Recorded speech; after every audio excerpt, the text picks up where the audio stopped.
संबंध। इस प्रकार अर्जुन को उनके कल्याण का निश्चित साधन बतलाते हुए भगवान उन्हें युद्ध करने की आज्ञा देकर अब उसका अनुष्ठान करने के फल का वर्णन करते हैं। ये मे मतमिदं नित्यम अनुतिष्ठन्ति मानवाः श्रद्धावन्तो न सूयन्तो मुच्यन्ते तेऽपि कर्मभिः। जो कोई मनुष्य दोष दृष्टि से रहित और श्रद्धा युक्त होकर मेरे इस मन का सदा अनुसरण करते हैं, वे भी संपूर्ण कर्मों से छूट जाते हैं। प्रश्न। यहाँ ये के सहित मानवा पद के प्रयोग का क्या भाव है? उत्तर। इसके प्रयोग से भगवान ने ये भाव दिखलाया है, ये साधन किसी एक जाति विशेष या व्यक्ति विशेष के लिए ही सीमित नहीं है, इसमें मनुष्य मात्र का अधिकार है। प्रत्येक वर्ण, आश्रम, जाति या समाज का मनुष्य अपने कर्तव्य कर्मों को उपर्युक्त प्रकार से मुझ में समर्पण करके इस साधन का अनुष्ठान कर सकता है। प्रश्न। श्रद्धावंत और अनसूयंत, इन दोनों पदों का क्या भाव है? उत्तर। इन पदों के प्रयोग से भगवान ने ये भाव दिखलाया है कि जिन मनुष्यों की मुझ में दोष दृष्टि है, जो मुझे साक्षात परमेश्वर न समझकर साधारण मनुष्य मानते हैं और जिनका मुझ पर विश्वास नहीं है, वे इस साधन के अधिकारी नहीं हैं। इस साधन का अनुष्ठान वे ही मनुष्य कर सकते हैं जो मुझ में कभी किसी प्रकार की दोष दृष्टि नहीं करते और सदा श्रद्धा भक्ति रखते हैं। अतएव इस साधन का अनुष्ठान करने की इच्छा वालों को उपर्युक्त गुणों से संपन्न हो जाना चाहिए। इनके बिना इस साधन का अनुष्ठान करना तो दूर रहा, इसे समझना भी कठिन है। प्रश्न। नित्यम पद मतम का विशेषण है या अनुतिष्ठन्ति का? उत्तर। भगवान का मत तो नित्य ही है, अतः उसका विशेषण मान लेने में कोई हानि की बात नहीं है, पर यहाँ उसे अनुतिष्ठन्ति क्रिया का विशेषण मानना अधिक उपयोगी मालूम होता है। अभिप्राय यह है कि उपर्युक्त साधन को समस्त कर्म सदा के लिए भगवान को समर्पित करके अपनी सारी क्रियाएं उसी भाव से करनी चाहिए। प्रश्न। यहाँ अपि पद का प्रयोग करके वे भी संपूर्ण कर्मों से छूट जाते हैं, इस कथन का क्या भाव है? उत्तर। इससे भगवान ने अर्जुन को ये भाव दिखलाया है कि जब इस साधन के द्वारा दूसरे मनुष्य भी समस्त कर्मों से मुक्त हो जाते हैं, अर्थात जन्म मरण रूप कर्म बंधन से सदा के लिए मुक्त होकर परम कल्याण स्वरूप मुझ परमात्मा को प्राप्त हो जाते हैं, तब तुम्हारे लिए तो कहना ही क्या है। संबंध।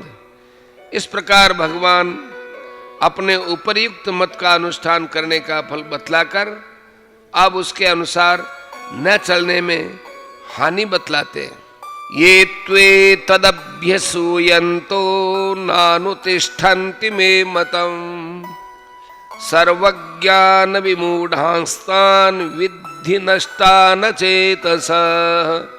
परंतु जो मनुष्य मुझ में दोषारोपण करते हुए मेरे इस मत के अनुसार नहीं चलते हैं, उन मूर्खों को तू संपूर्ण ज्ञानों में मोहित और नष्ट हुए ही समझ। प्रश्न। तू पद का क्या भाव है? उत्तर। पूर्व श्लोक में वर्णित साधकों से अत्यंत विलक्षण चलने वाले मनुष्य की गति इस श्लोक में बतलाई गई है। इसी भाव का द्योतक यहाँ तू पद है। प्रश्न, भगवान में दोषारोपण करते हुए भगवान के मत के अनुसार बरतना क्या है? उत्तर, भगवान को साधारण मनुष्य समझकर उनसे ऐसी भावना करना या दूसरों से ऐसा कहना कि ये अपनी पूजा करवाने के लिए इस प्रकार का उपदेश देते हैं। समस्त कर्म इनके अर्पण कर देने से ही मनुष्य कर्म बंधन से मुक्त हो जाता हूँ, ऐसा कभी हो थोड़ा ही सकता है, इत्यादि इत्यादि। यह भगवान में दोषारोपण करना है और ऐसा समझकर भगवान के कथनानुसार ममता, आसक्ति और कामना का त्याग न करना, कर्मों को परमेश्वर के अर्पण न करके अपनी इच्छानुसार कर्मों में बरतना और शास्त्रविहित कर्तव्य कर्मों का त्याग कर देना, यही भगवान में दोषारोपण करते हुए उनके मत के अनुसार न चलना है।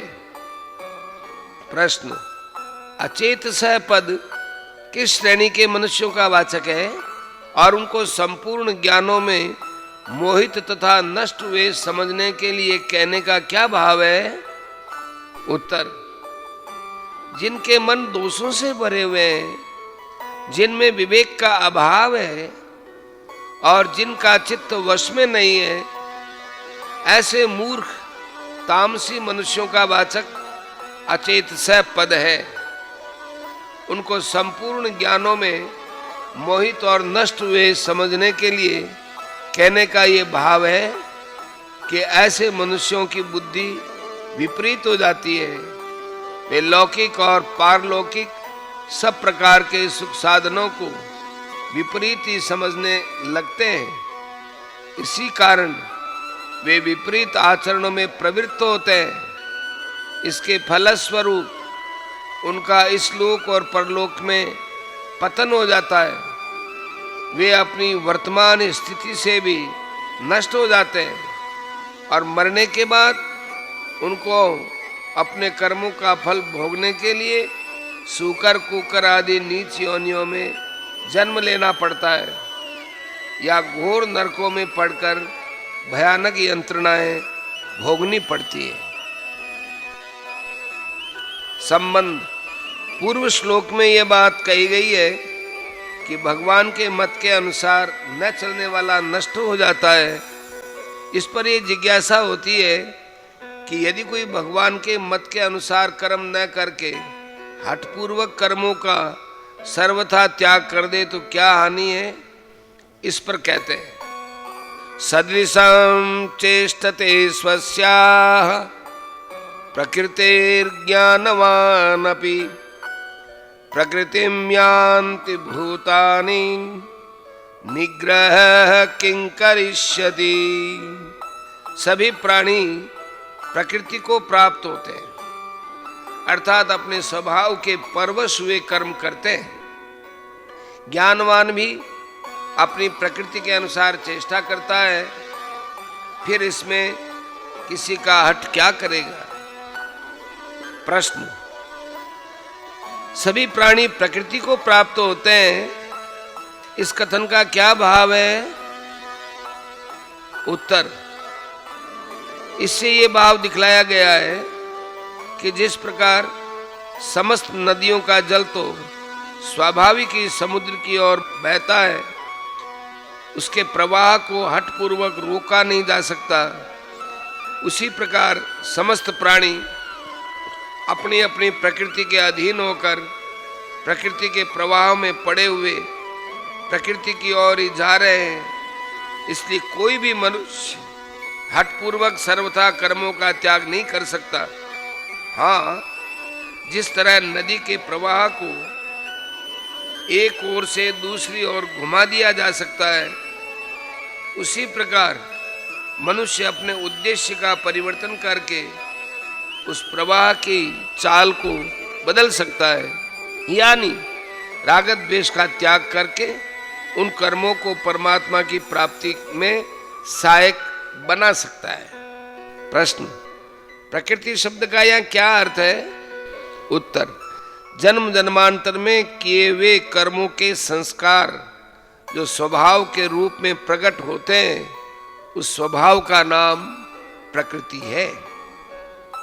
प्रश्न, यह ज्ञानवान शब्द किसका वाचक है? उत्तर, परमात्मा के यथार्थ तत्व को जानने वाले भगवत प्राप्त महापुरुष का वाचक या ज्ञानवान पद है। प्रश्न, अपि पद के प्रयोग का क्या भाव है? उत्तर, अपि पद के प्रयोग से ये भाव दिखलाया है कि जब समस्त कर्मों से अतीत ज्ञानी भी अपनी प्रकृति के अनुसार चेष्टा करता है, तब जो अज्ञानी मनुष्य प्रकृति के अधीन हो रहे हैं, वे प्रकृति के प्रवाह को हठपूर्वक कैसे रोक सकते हैं? प्रश्न, क्या परमात्मा को प्राप्त ज्ञानी महापुरुषों के स्वभाव भी भिन्न भिन्न होते हैं? उत्तर, अवश्य ही सबके स्वभाव भिन्न भिन्न होते हैं। पूर्व साधन और प्रारब्ध के भेद से स्वभाव में भेद होना अनिवार्य है। प्रश्न, क्या ज्ञानी का भी पूर्वार्जित कर्मों के संस्कार रूप स्वभाव से कोई संबंध रहता है? यदि नहीं रहता तो इस कथन क्या क्या अभिप्राय है कि ज्ञानी भी अपनी प्रकृति के अनुसार चेष्टा करता है? उत्तर, ज्ञानी का वस्तुतः न तो कर्म संस्कारों से किसी प्रकार का कोई संबंध रहता है और न वह किसी प्रकार की कोई क्रिया ही करता है, किंतु उसके अंतःकरण में पूर्वार्जित प्रारब्ध के संस्कार रहते हैं और उसी के अनुसार उसके बुद्धि, मन और इंद्रियों द्वारा प्रारब्ध भोग और लोक संग्रह के लिए बिना ही कर्ता के क्रियाएं हुआ करती हैं। उन्हीं क्रियाओं का लोक दृष्टि से ज्ञानी में अध्यारोप करके कहा जाता है कि ज्ञानी भी अपनी प्रकृति के अनुसार चेष्टा करता है। ज्ञानी की क्रियाएं बिना कर्तापन के होने से राग द्वेष और अहमता ममता से सर्वथा शून्य होती हैं, अतएव वे चेष्टा मात्र हैं, उनकी संज्ञा कर्म नहीं है। यही भाव दिखलाने के लिए यहाँ चेष्टते क्रिया का प्रयोग किया गया है। प्रश्न, ज्ञानी के अंतःकरण में राग द्वेष और हर्ष शोकादि विकार होते ही नहीं या उनसे उसका संबंध नहीं होता? यदि उनका अंतःकरण के साथ संबंध न रहने के कारण उस अंतःकरण में विकार नहीं होते, तो फिर शम दम तितिक्षा दया संतोष आदि सद्गुण भी उसमें नहीं होने चाहिए। उत्तर, ज्ञानी का जब अंतःकरण से ही संबंध नहीं रहता, तब उसमें होने वाले विकारों से या सद्गुणों से संबंध कैसे रह सकता है? किंतु उसका अंतःकरण भी अत्यंत पवित्र हो जाता है। निरंतर भगवान के स्वरूप का चिंतन करते करते जब अंतःकरण में मल, विक्षेप और आवरण, इन तीनों दोषों का सर्वथा अभाव ही हो जाता है, तभी साधक को परमात्मा की प्राप्ति होती है। इस कारण उस अंतःकरण में अविद्या मूलक अहंता, ममता, राग द्वेष, हर्ष शोक, दंभ कपट, काम क्रोध, लोभ मोह आदि विकार नहीं रह सकते। इनका उसमें सर्वथा अभाव हो जाता है। अतएव ज्ञानी महात्मा पुरुष के उस अत्यंत निर्मल और परम पवित्र अंतःकरण में केवल समता, संतोष, दया, क्षमा, स्पृहता, शांति आदि सद्गुणों की स्वाभाविक स्फुरना होती है और उन्हीं के अनुसार लोक संग्रह के लिए उसके मन, इंद्रिय और शरीर द्वारा शास्त्र वेद कर्म किए जाते हैं, दुर्गुण और दुराचारों का उसमें अत्यंत अभाव हो जाता है। प्रश्न, इतिहास और पुराणों की कथाओं में ऐसे बहुत से प्रसंग आते हैं जिनमें ज्ञानी सिद्ध महापुरुषों के अंतःकरण में भी कामक क्रोधादि दुर्गुणों का प्रादुर्भाव और इंद्रियों द्वारा उनके अनुसार क्रियाओं का होना सिद्ध होता है। उस विषय में क्या समझना चाहिए? उत्तर, उदाहरण की अपेक्षा विधि वाक्य बलवान होते हैं और विधि वाक्य से भी निषेध परक वाक्य अधिक बलवान हैं। इसके सिवा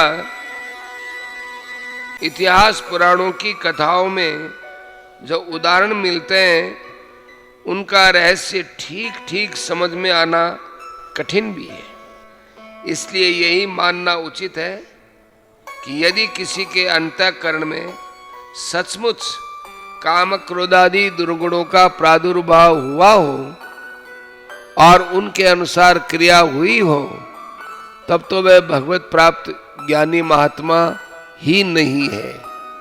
क्योंकि शास्त्रों में कहीं भी ऐसे विधि वाक्य नहीं मिलते जिनके बल पर ज्ञानी महात्मा में कामक क्रोधादि अवगुणों का होना सिद्ध होता है, बल्कि उनके निषेध की बात जगह जगह आई है।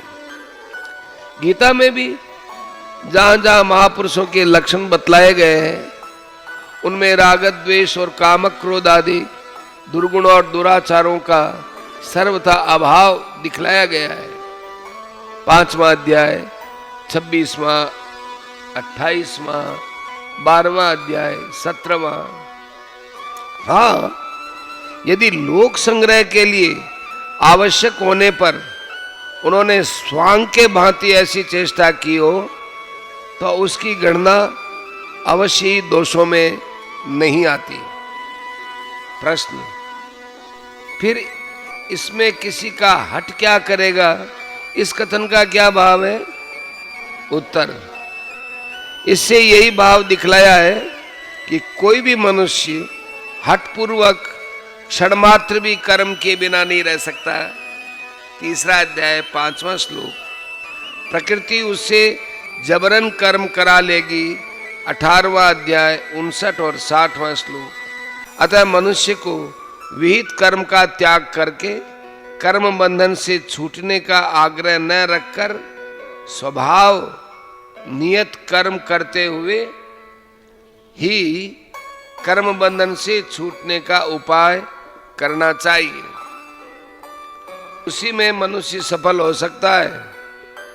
विहित कर्मों के त्याग से तो वह स्वेच्छाचारी होकर उल्टा पहले से भी अधिक कर्म बंधन में जकड़ा जाता है और उसका पतन हो जाता है। प्रश्न, यदि सबको प्रकृति के अनुसार कर्म करने ही पड़ते हैं, मनुष्य की कुछ भी स्वतंत्रता नहीं है, तो फिर विधि निषेधात्मक शास्त्र का क्या उपयोग है? स्वभाव के अनुसार मनुष्य को शुभाशुभ करने ही पड़ेंगे और उन्हीं के अनुसार उसकी प्रकृति बनती जाएगी। ऐसी अवस्था में मनुष्य का उत्थान कैसे हो सकता है?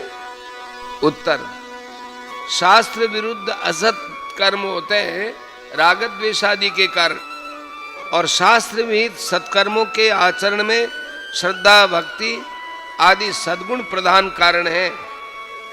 राग द्वेष कामक क्रोधादि दुर्गुणों का त्याग करने में और श्रद्धा भक्ति आदि सद्गुणों को जागृत करके उन्हें बढ़ाने में मनुष्य स्वतंत्र है। अतएव दुर्गुणों का त्याग करके भगवान में और शास्त्रों में श्रद्धा भक्ति रखते हुए भगवान की प्रसन्नता के लिए कर्मों का आचरण करना चाहिए। इस आदर्श को सामने रखकर कर्म करने वाले मनुष्य के द्वारा निषिद्ध कर्म तो होते ही नहीं, शुभ कर्म होते हैं, वे भी मुक्तिप्रदी होते हैं, बंधन कारक नहीं। अभिप्राय यह है कि कर्मों को रोकने में मनुष्य स्वतंत्र नहीं है, उसे कर्म तो करने ही पड़ेंगे, परंतु सद्गुणों का आश्रय लेकर अपनी प्रकृति के सुधार करने में सभी स्वतंत्र हैं। ज्यों-ज्यों प्रकृति में सुधार होगा, त्यों ही त्यों क्रियाएं अपने आप ही विशुद्ध होती चली जाएंगी। अतएव भगवान की शरण होकर अपने स्वभाव का सुधार करना चाहिए, इसी से उत्थान हो सकता है। संबंध। इस प्रकार सबको प्रकृति के अनुसार कर्म करने पड़ते हैं, तो फिर कर्म बंधन से छूटने के लिए मनुष्य को क्या करना चाहिए, इस जिज्ञासा पर कहते हैं, इंद्रियस्येन्द्रियस्यार्थे रागद्वेषौ व्यवस्थितौ तयोर्न वशमागच्छेत् तौ यस्य परिपन्थिनौ। इंद्रिय इंद्रिय के अर्थ में अर्थात प्रत्येक इंद्रिय के विषय में राग और द्वेष छिपे हुए स्थित है। मनुष्य को इन दोनों के वश में नहीं होना चाहिए, क्योंकि वे दोनों ही इसके कल्याण मार्ग में विघ्न करने वाले महान शत्रु हैं। प्रश्न। यहाँ अर्थे पद से संबंध रखने वाले इंद्रियस्य पद का 2 बार प्रयोग करके क्या भाव दिखलाया गया है? उत्तर। श्रोत्रादि ज्ञानेन्द्रिय, वाणी आदि कर्मेंद्रिय और अंतःकरण, इन सब का ग्रहण करने के लिए एवं उनमें से प्रत्येक इंद्रिय के प्रत्येक विषय में अलग अलग राग द्वेष की स्थिति दिखलाने के लिए यहाँ अर्थे पद से संबंध रखने वाले इंद्रियस्य पद का 2 बार प्रयोग किया है। अभिप्राय यह है कि अंतःकरण के सहित समस्त इंद्रियों के जितने भी भिन्न भिन्न विषय हैं, जिनके साथ इंद्रियों का संयोग वियोग होता रहता है, उन सभी विषयों में राग और द्वेष दोनों ही अलग अलग छिपे रहते हैं। प्रश्न। यहाँ यदि यह अर्थ लिया जाए कि इंद्रिय के अर्थ में इंद्रिय के राग द्वेष छिपे रहते हैं, तो क्या हानि है? उत्तर। ऐसी क्लिष्ट कल्पना कर लेने पर भी इस अर्थ में भाव ठीक नहीं निकलता, क्योंकि इंद्रियां भी अनेक हैं और उनके विषय भी अनेक हैं। फिर एक ही इंद्रिय के विषय में एक ही इंद्रिय के राग द्वेष स्थित है, यह कहना कैसे सार्थक हो सकता है? इसलिए इंद्रियस्य अर्थात सर्वेंद्रियाणाम इस प्रकार प्रयोग मानकर ऊपर बतलाया हुआ अर्थ मानना ही ठीक मालूम होता है। प्रश्न। प्रत्येक इंद्रिय के विषय में राग और द्वेष दोनों कैसे छिपे हुए हैं और उनके वश में न होना क्या है? उत्तर। जिस वस्तु, प्राणी या घटना में मनुष्य को सुख की प्राप्ति होती है, जो उसके अनुकूल होता है, उसमें उसकी आसक्ति हो जाती है, इसी को राग कहते हैं। और जिसमें उसे दुख की प्रतीति होती है, जो उसके अनुकूल होता है, उसमें उसका द्वेष हो जाता है। वास्तव में किसी भी वस्तु में सुख और दुख नहीं है।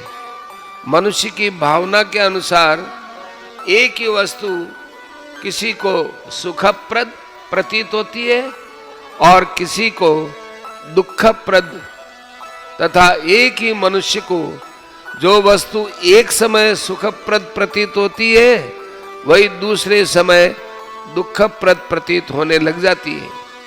अतएव प्रत्येक इंद्रिय के विषय में राग द्वेष छिपे हुए हैं, यानी सभी वस्तुओं में राग और द्वेष दोनों ही रहा करते हैं, क्योंकि जब जब मनुष्य का उनके साथ संयोग वियोग होता है तब तक राग द्वेष का प्रादुर्भाव होता देखा जाता है। अतएव शास्त्रविद कर्तव्य कर्मों का आचरण करते हुए मन और इंद्रियों के साथ विषयों का संयोग वियोग होते समय किसी भी वस्तु, प्राणी, क्रिया या घटना में प्रिय और अप्रिय की भावना न करके सिद्धि असिद्धि, जय पराजय और लाभ हानि आदि में समभाव से युक्त रहना, तनिक भी हर्ष शोक न करना, यही राग द्वेष के वश में न होना है। क्योंकि राग द्वेष के वश में होने से ही मनुष्य की सब में विषम बुद्धि होकर अंतःकरण में हर्ष शोक आदि विकार हुआ करते हैं। अतः मनुष्य को परमेश्वर की शरण ग्रहण करके इन राग द्वेषों से सर्वथा अतीत हो जाना चाहिए। प्रश्न, राग और द्वेष ये दोनों मनुष्य के कल्याण मार्ग में विघ्न करने वाले महान शत्रु कैसे हैं?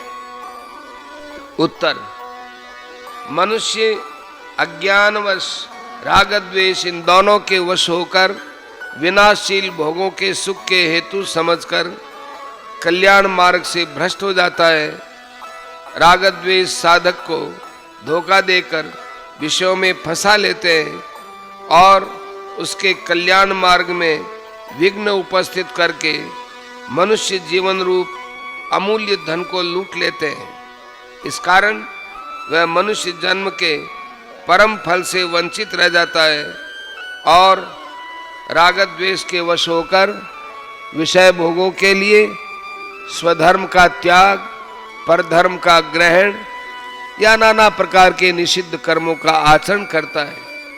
इसके फलस्वरूप मरने के बाद भी उसकी दुर्गति होती है। इसलिए इनको परिपंथी यानी सत्मार्ग में विघ्न पैदा करने वाले शत्रु बतलाया गया है।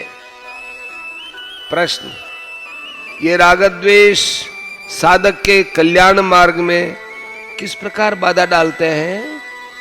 उत्तर, जिस प्रकार अपने निश्चित स्थान पर जाने के लिए राह चलने वाले किसी मुसाफिर को मार्ग में विघ्न करने वाले लुटेरों से भेंट हो जाए और वे मित्रता का सा भाव दिखाकर और उनके साथी गाड़ीवान आदि से मिलकर उनके द्वारा उनकी विवेक शक्ति में भ्रम उत्पन्न कराकर उसे मिथ्या सुखों का प्रलोभन देकर अपनी बातों में फंसा ले और उसे अपने गंतव्य स्थान की ओर न जाने देकर उसके विपरीत जंगल में ले जाए और उसका सर्वस्व लूटकर उसे गहरे गड्ढे में गिरा दे, उसी प्रकार ये राग द्वेष कल्याण मार्ग में चलने वाले साधक से भेंट करके मित्रता का भाव दिखलाकर उसके मन और इंद्रियों में प्रविष्ट हो जाते हैं और उसकी विवेक शक्ति को नष्ट करके तथा उसे सांसारिक विषय भोगों के सुख का प्रलोभन देकर पापाचार में प्रवृत्त करा देते हैं।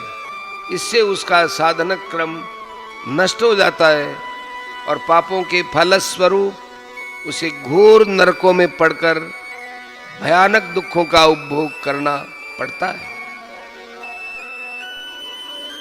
संबंध, यहां अर्जुन के मन में ये बात आ सकती है कि मैं ये युद्ध रूप घोर कर्म न करके यदि भिक्षावृत्ति से अपना निर्वाह करता हुआ शांतिमय कर्मों में लगा रहूं तो सहज ही राग द्वेष से छूट सकता हूं।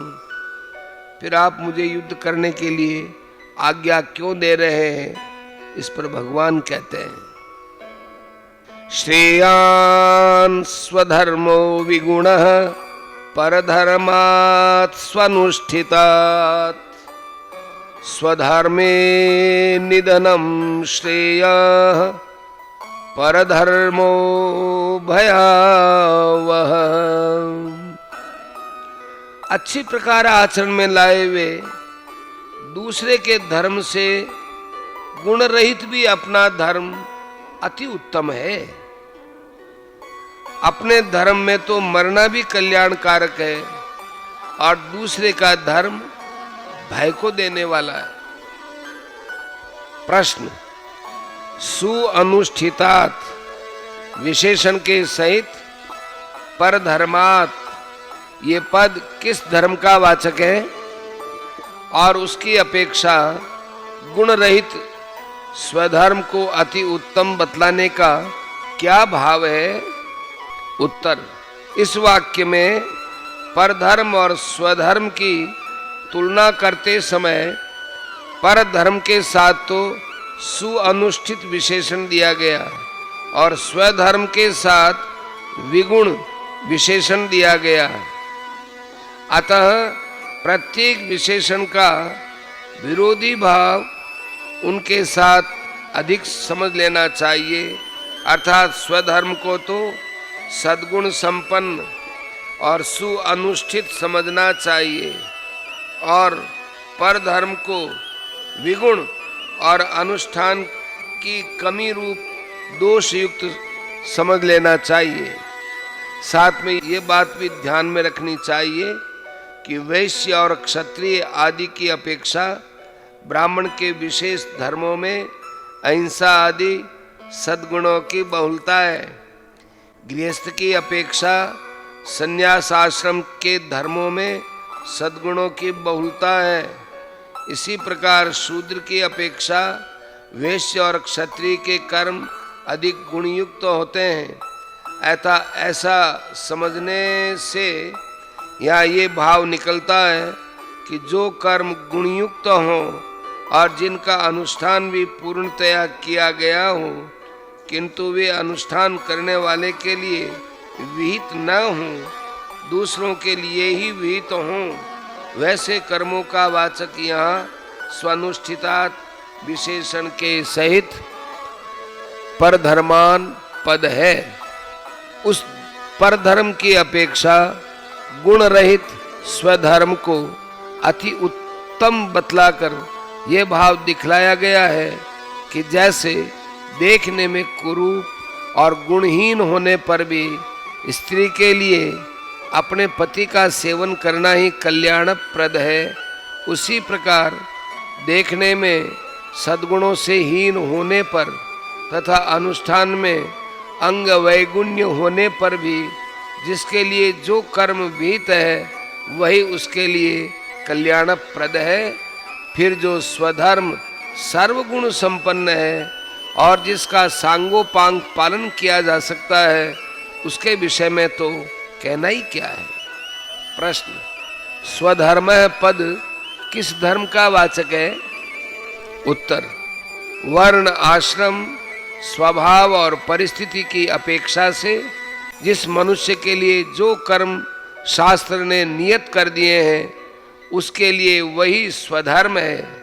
अभिप्राय यह है कि झूठ कपट चोरी हिंसा ठगी व्यभिचार आदि निषिद्ध कर्म तो किसी के भी स्वधर्म नहीं है और काम्य कर्म भी किसी के लिए अवश्य कर्तव्य नहीं है। इस कारण उनकी गणना भी यहाँ किसी के स्वधर्म में नहीं है। इसके सिवा जिस वर्ण या आश्रम के जो विशेष धर्म बतलाए गए हैं जिनमें एक के सिवा दूसरे वर्ण आश्रम वालों का अधिकार नहीं है, वे उन वर्ण आश्रम वालों के पृथक पृथक स्वधर्म हैं। जिन कर्मों में द्विज मात्र का अधिकार बतलाया गया है वे वेदाध्ययन और यज्ञादि कर्म द्विजों के लिए स्वधर्म है और जिनमें सभी वर्ण आश्रमों के स्त्री पुरुषों का अधिकार है वे ईश्वर की भक्ति सत्य भाषण माता पिता की सेवा मन इंद्रियों का संयम ब्रह्मचर्य पालन अहिंसा अस्तेय संतोष, दया, दान, क्षमा, पवित्रता और विनय आदि सामान्य धर्म सबके स्वधर्म है। प्रश्न, जिस मनुष्य समुदाय में वर्णाश्रम की व्यवस्था नहीं है और जो वैदिक सनातन धर्म को नहीं मानते, उनके लिए स्वधर्म और परधर्म की व्यवस्था कैसे हो सकती है? उत्तर, वास्तव में तो वर्णाश्रम की व्यवस्था समस्त मनुष्य समुदाय में होनी चाहिए और वैदिक सनातन धर्म भी सभी मनुष्यों के लिए मान्य होना चाहिए। अतः जिस मनुष्य समुदाय में वर्णाश्रम की व्यवस्था नहीं है, उनके लिए स्वधर्म और परधर्म का निर्णय करना कठिन है।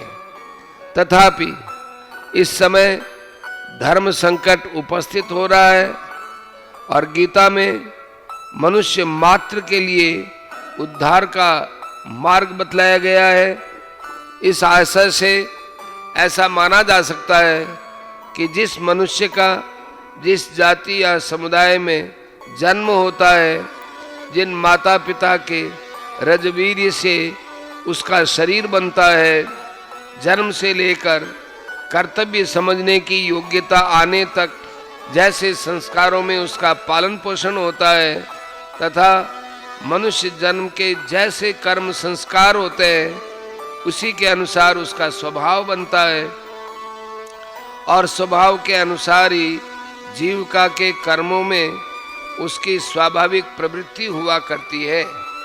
अतः जिस मनुष्य समुदाय में वर्णाश्रम की व्यवस्था नहीं है, उसमें उनके स्वभाव और परिस्थिति की अपेक्षा से जिसके लिए जो विहित कर्म है, अर्थात उनकी इस लोक और परलोक की उन्नति के लिए किसी महापुरुष के द्वारा जो कर्म उपयुक्त माने गए हैं, अच्छी नियत से कर्तव्य समझकर जिनका आचरण किया जाता है, जो किसी भी दूसरे के धर्म और हित में बाधक नहीं है तथा मनुष्य मात्र के लिए जो सामान्य धर्म माने गए हैं, वही उसका स्वधर्म है और इसके विपरीत जो दूसरों के लिए विहित है और उसके लिए विहित नहीं है, वह परधर्म है।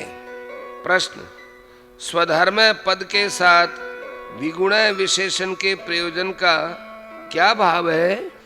उत्तर, विगुण पद गुणों की कमी का द्योतक है। क्षत्रिय का स्वधर्म युद्ध करना, दुष्टों को दंड देना आदि, उसमें अहिंसा और शांति आदि गुणों की कमी मालूम होती है। इसी तरह वैश्य के कृषि आदि कर्मों में भी हिंसा आदि दोषों की बहुलता है।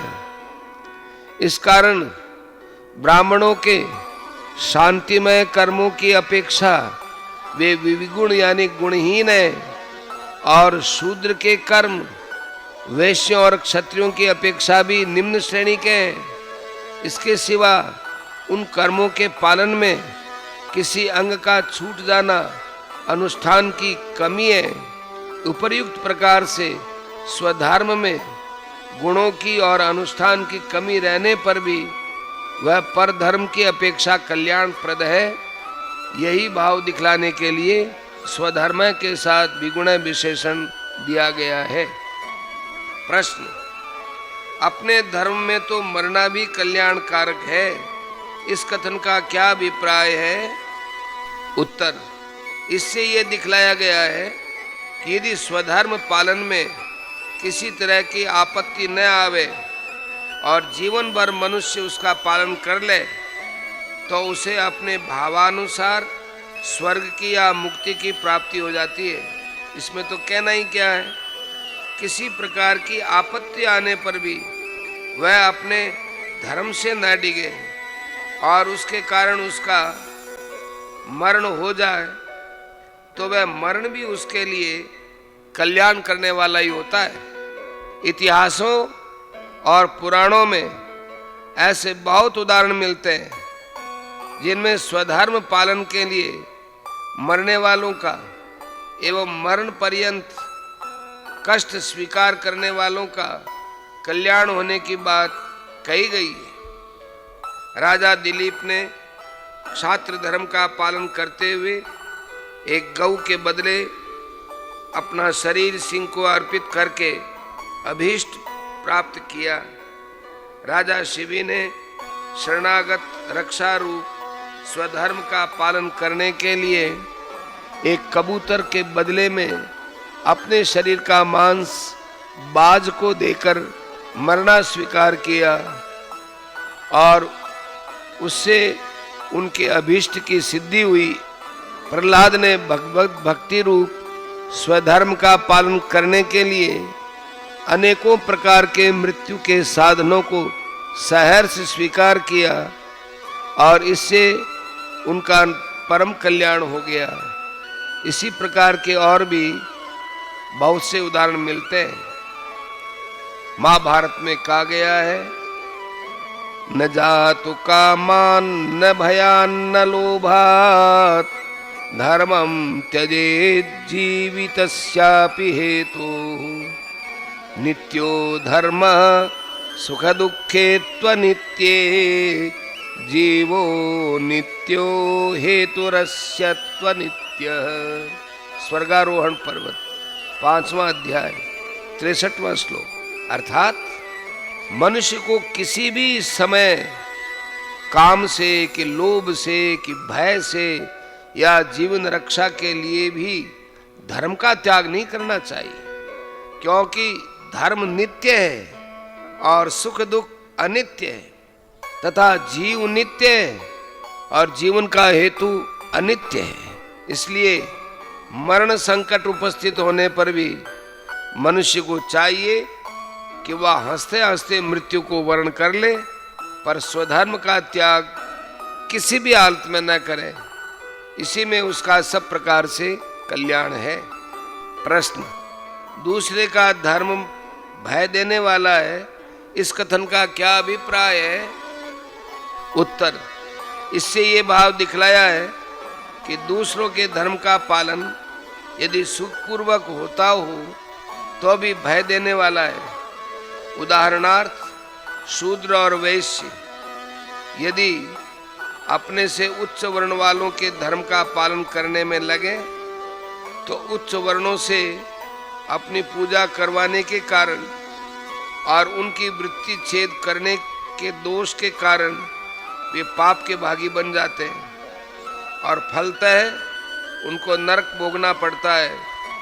इसी प्रकार ब्राह्मण क्षत्रिय यदि अपने से हीन वर्ण वालों के धर्म का अवलंबन कर ले तो उनका उस वर्ण से पतन हो जाता है एवं बिना आपत्ति काल के दूसरों की वृत्ति से निर्वाह करने पर दूसरों की वृत्ति छेद के पाप का भी फल उन्हें भोगना पड़ता है। इसी तरह आश्रम धर्म या अन्य सब धर्मों के विषय में समझ लेना चाहिए। अतएव किसी भी मनुष्य को अपने कल्याण के लिए पर धर्म के ग्रहण करने की आवश्यकता नहीं है। दूसरे का धर्म देखने में चाहे कितना ही गुण संपन्न क्यों ना हो, वह जिसका धर्म है उसी के लिए है, दूसरे के लिए तो वह भय देने वाला ही है, कल्याणकारक नहीं है। मनुस्मृति में भी यही बात कही है, वरम स्वधर्मो विगुणो न पारक्य स्वनुष्ठित पर धर्मेण जीवन ही सद्य पतति जातित है। अर्थात गुण रहित भी अपना धर्म श्रेष्ठ है, परंतु भली भांति पालन किया हुआ परधर्म श्रेष्ठ नहीं है, क्योंकि दूसरों के धर्म से जीवन धारण करने वाला मनुष्य जाति से तुरंत ही पतित हो जाता है। संबंध, मनुष्य का स्वधर्म पालन करने में ही कल्याण है। पर धर्म का सेवन और निषिद्ध कर्मों का आचरण करने में सब प्रकार से हानि है। इस बात को भली भांति समझ लेने के बाद भी मनुष्य अपने इच्छा, विचार और धर्म के विरुद्ध पापाचार में किस कारण प्रवृत्त हो जाते हैं, इस बात के जानने की इच्छा से अर्जुन पूछते हैं। अर्जुन उवाच अथ केन प्रयुक्तोऽयं पापं चरति पूरुषः अनिच्छन्नपि वार्ष्णेय बलादिव नियोजितः। अर्जुन बोले, हे कृष्ण, तो फिर ये मनुष्य स्वयं न चाहता हुआ भी बलात् लगाए हुए की भांति किससे प्रेरित होकर पाप का आचरण करता है? प्रश्न। इस श्लोक में अर्जुन के प्रश्न का क्या अभिप्राय है? उत्तर। भगवान ने पहले ये बात कही थी कि यत्न करने वाले बुद्धिमान मनुष्य के मन को भी इंद्रियां बलात् विचलित कर लेती हैं। दूसरा अध्याय 60वां श्लोक। व्यवहार में भी देखा जाता है कि बुद्धिमान विवेकशील मनुष्य प्रत्यक्ष में और अनुमान से पापों का बुरा परिणाम देखकर विचार द्वारा उनसे प्रवृत्त होना ठीक नहीं मानता, अतः वह इच्छा पूर्वक पाप नहीं करता, तथापि बलात् उसके द्वारा रोगी से कुपथ्य सेवन के भांति पाप कर्म बनी जाता है। इसलिए उपर्युक्त प्रश्न के द्वारा अर्जुन भगवान से इस बात का निर्णय कराना चाहते हैं कि इस मनुष्य को बलात् पाप में लगाने वाला कौन है? क्या स्वयं परमेश्वर ही लोगों को पाप में नियुक्त करते हैं जिसके कारण वे उनसे हट नहीं सकते, अथवा प्रारब्ध के कारण बाध्य होकर उन्हें पाप करने पड़ते हैं, अथवा इसका कोई दूसरा कोई कारण है? संबंध। इस प्रकार अर्जुन के पूछने पर भगवान श्री कृष्ण कहने लगे। श्री भगवान उवाच काम एष क्रोध एष रजोगुण समुद्भवः महाशनो महापाप्मा विद्येनमिह वैरिणम्। श्री भगवान बोले, रजोगुण से उत्पन्न ये काम ही क्रोध है। ये बहुत खाने वाला अर्थात भोगों से कभी न अघाने वाला और बड़ा पापी है। इसको ही तू इस विषय में बैरी जान। प्रश्न। काम है और क्रोध है, इन दोनों पदों के साथ साथ दो बार ऐसा पद के प्रयोग का क्या भाव है तथा रजोगुण समुद्भव विशेषण का संबंध किस पद के साथ है? उत्तर। 34वें श्लोक में ये बात कही गई थी कि प्रत्येक इंद्रिय के विषय में रहने वाले राग और द्वेष ही इस मनुष्य को लूटने वाले डाकू हैं। उन्हीं दोनों के स्थूल रूप कामक क्रोध है। ये भाव दिखलाने के लिए तथा इन दोनों में भी काम प्रधान है, क्योंकि यह राग का स्थूल रूप है और इसी से क्रोध की उत्पत्ति होती है। यह दिखलाने के लिए काम है और क्रोध है, इन दोनों पदों के साथ ईशा पद का प्रयोग किया गया है। काम की उत्पत्ति राग से होती है, इस कारण रजोगुण समुद्भव विशेषण काम पद से ही संबंध रखता है। प्रश्न। यदि काम और क्रोध दोनों ही मनुष्य के शत्रु हैं, तो फिर भगवान ने पहले दोनों के नाम लेकर फिर अकेले काम को ही शत्रु समझाने के लिए कैसे कहा? उत्तर। पहले बतलाया जा चुका है कि काम से ही क्रोध की उत्पत्ति होती है, अतः काम के नाश के साथ ही उसका नाश अपने आप ही हो जाता है। इसलिए भगवान ने इस प्रकरण में इसके बाद केवल काम का ही नाम लिया है, परंतु कोई यह न समझ ले कि पापों का हेतु केवल काम ही है, क्रोध का उनसे कुछ भी संबंध नहीं है। इसलिए प्रकरण के आरंभ में काम के साथ क्रोध को भी गिना दिया है। प्रश्न। काम की उत्पत्ति रजोगुण से होती है या राग से होती है? उत्तर, रजोगुण से राग की वृद्धि होती है और राग से रजोगुण की होती है। अतः इन दोनों का एक ही स्वरूप माना गया है, इसलिए काम की उत्पत्ति के दोनों ही कारण हैं। प्रश्न, काम को महाशन है यानी बहुत खाने वाला कहने का क्या अभिप्राय है? उत्तर, इससे ये भाव दिखलाया गया है, ये काम भोगों को भोगते भोगते कभी तृप्त नहीं होता। जैसे घृत और ईंधन से अग्नि बढ़ती है, उसी प्रकार मनुष्य जितने ही अधिक भोग भोगता है, उतनी ही अधिक उसकी भोग तृष्णा बढ़ती चली जाती है। इसलिए मनुष्य को यह कभी न समझना चाहिए कि भोगों का प्रलोभन देकर मैं साम और दान नीति से काम रूप बैरी पर विजय प्राप्त कर लूंगा। इसके लिए तो दंड नीति का ही प्रयोग करना चाहिए। प्रश्न, काम को महापापमा यानी बड़ा पापी कहने का क्या भाव है? उत्तर, इससे ये भाव दिखलाया गया है कि सारे अनर्थों का कारण ये काम है।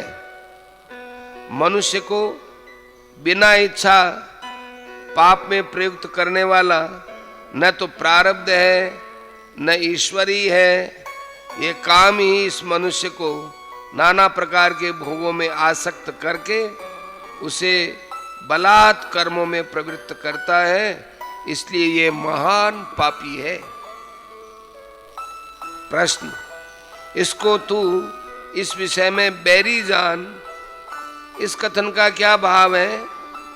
उत्तर, इससे ये भाव दिखलाया गया है कि जो हमें जबरदस्ती ऐसी स्थिति में तो ले जाए कि जिसका परिणाम महान दुख या मृत्यु हो, उसको अपना शत्रु समझना चाहिए और यथासंभव शीघ्र से शीघ्र उसका नाश कर डालना चाहिए।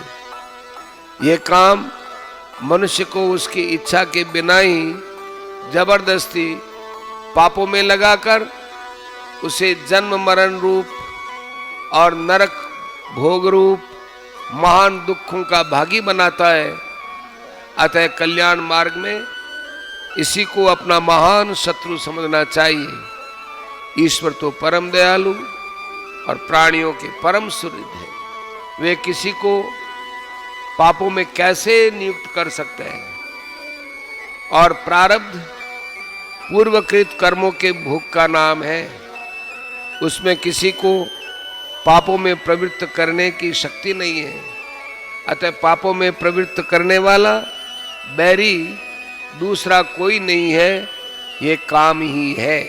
संबंध, पूर्व श्लोक में समस्त अनर्थों का मूल और मनुष्य को बिना इच्छा के पाप में लगाने वाला बैरी काम को बतलाया है। इस पर यह जिज्ञासा होती है कि यह काम मनुष्य को किस प्रकार पापों में प्रवृत्त करता है। अतः अब 3 श्लोकों द्वारा ये समझाते हैं कि यह मनुष्य के ज्ञान को आच्छादित करके उसे अंधा बनाकर पापों के गड्ढे में ढकेल देता है। धूमेनाव्रियते वह्निर् यथा दर्शो मलेन च यथोल्बेनावृतो गर्भस्तथा तेनेदमावृतम्। जिस प्रकार धुएं से अग्नि और मैल से दर्पण ढका जाता है तथा जिस प्रकार जेर से गर्भ ढका रहता है, वैसे ही उस काम के द्वारा ये ज्ञान ढका रहता है। प्रश्न, धुआं, मल और जेर, इन तीनों के दृष्टांत से काम के द्वारा ज्ञान को आवृत बतलाकर यहां क्या भाव दिखलाया गया है? उत्तर, इससे ये भाव दिखलाया गया है कि ये काम ही मल, विक्षेप और आवरण इन तीनों दोषों के रूप में परिणित होकर मनुष्य के ज्ञान को आच्छादित किए रहता है। या धुएं के स्थान में विक्षेप को समझना चाहिए। जिस प्रकार धुआं चंचल होते हुए भी अग्नि को ढक देता है, उसी प्रकार विक्षेप चंचल होते हुए भी ज्ञान को ढके रहता है, क्योंकि बिना एकाग्रता के अंतःकरण में ज्ञान शक्ति प्रकाशित नहीं हो सकती, वह दबी रहती है।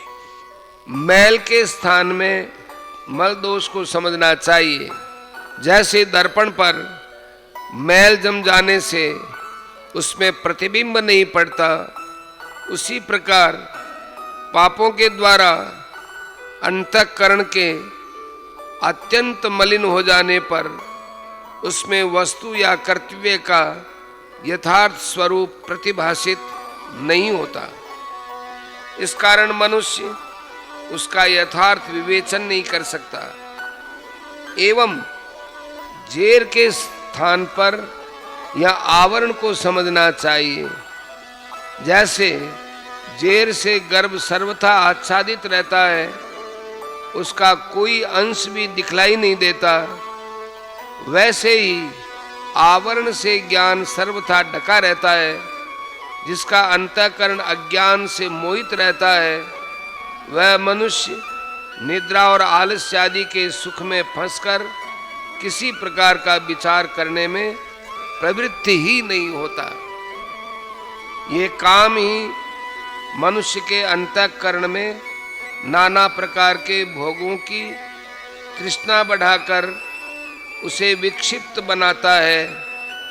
यही मनुष्य से नाना प्रकार के पाप करवाकर अंतःकरण में मल दोष की वृद्धि करता है, और यही उसके निद्रा, आलस्य और अकर्मण्यता में सुख बुद्धि करवाकर उसे सर्वथा विवेक शून्य बना देता है। इसलिए यहाँ इसको तीनों प्रकार से ज्ञान का आच्छादन करने वाला बतलाया गया है। प्रश्न, यहाँ तीन पद का अर्थ काम और इदम पद का अर्थ ज्ञान किस आधार पर किया गया है? उत्तर, इसके पहले श्लोक में काम को बैरी समझने के लिए कहा गया है, और अगले श्लोक में भगवान ने स्वयं काम से ज्ञान को आवृत बतलाकर यह स्पष्ट कर दिया है कि इस श्लोक में तेन सर्वनाम काम का और इदम सर्वनाम ज्ञान का वाचक है। इसी आधार पर दोनों शब्दों का उपर्युक्त अर्थ किया गया है।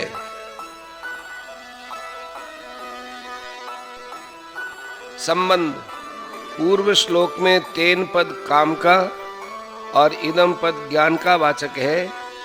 इस बात को स्पष्ट करते हुए उस काम को अग्नि के भांति कभी पूर्ण न होने वाला बतलाते हैं।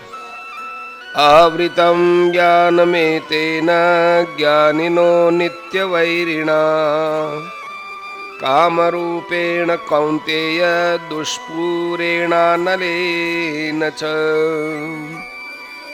और हे अर्जुन, इस अग्नि के समान कभी न पूर्ण होने वाले काम रूप ज्ञानियों के नित्य वैरी के द्वारा मनुष्य का ज्ञान ढका हुआ है।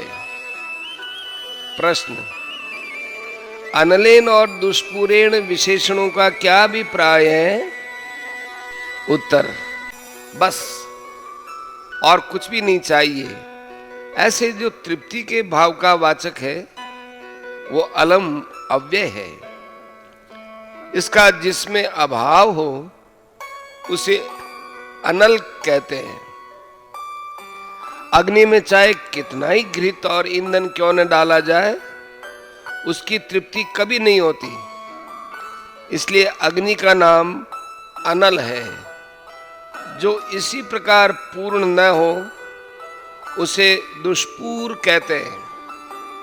अतः यहाँ उपर्युक्त विशेषणों का प्रयोग करके यह भाव दिखलाया गया है कि यह काम भी अग्नि के समान अनल और दुष्पूर है।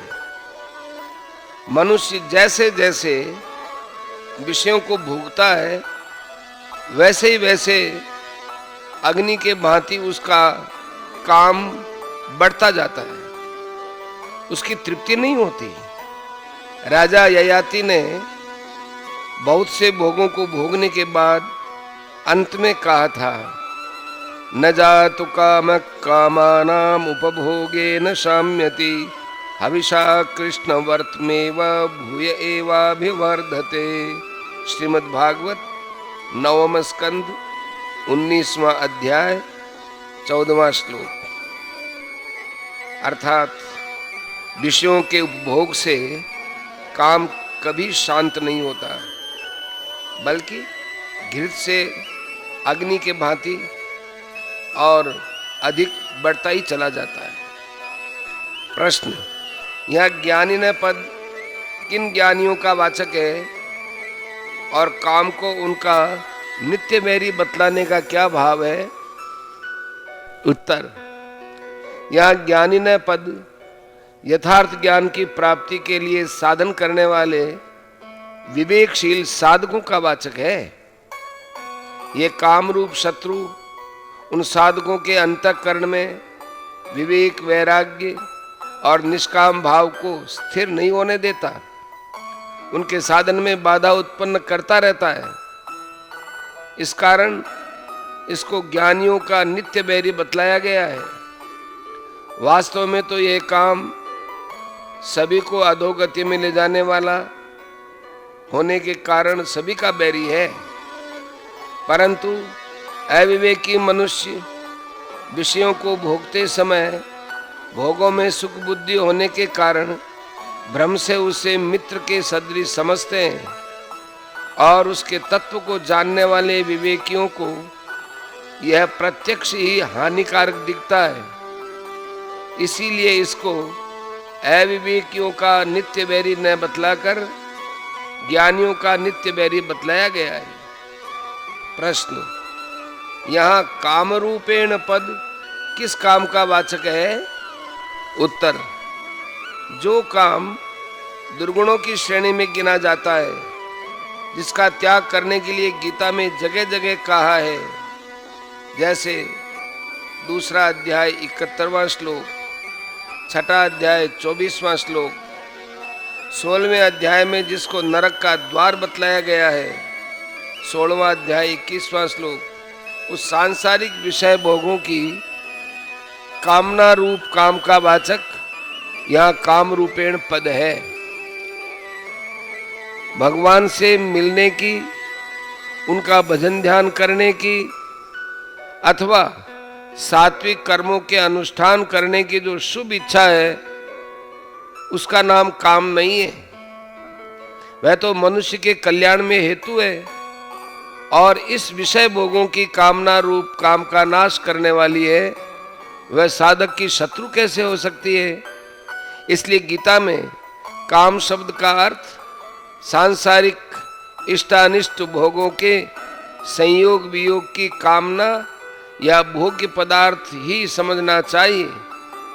इसी प्रकार यह भी समझ लेना चाहिए कि 34वें श्लोक में या अन्यत्र कहीं जो राग या संग शब्द आए हैं, ये भी भगवद विषयक अनुराग के वाचक नहीं है, कामोत्पादक भोगासक्ति के ही वाचक है।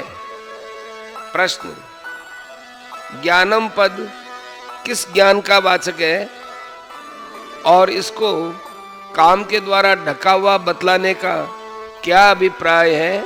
उत्तर, यह ज्ञानम पद परमात्मा के यथार्थ ज्ञान का वाचक है और उसको काम के द्वारा ढका हुआ बतलाकर यह भाव दिखलाया है कि जैसे जेर से आवृत रहने पर भी बालक उस जेर को चीरकर उसके बाहर निकलने में समर्थ होता है और अग्नि जैसे प्रज्वलित होकर अपना आवरण करने वाले धुएं का नाश कर देता है, इसी प्रकार जिस समय किसी संत पुरुष के या शास्त्रों के उपदेश से परमात्मा के तत्व का ज्ञान जागृत हो जाता है, उस समय वह काम से आवृत होने पर भी काम का नाश करके स्वयं प्रकाशित हो उठता है।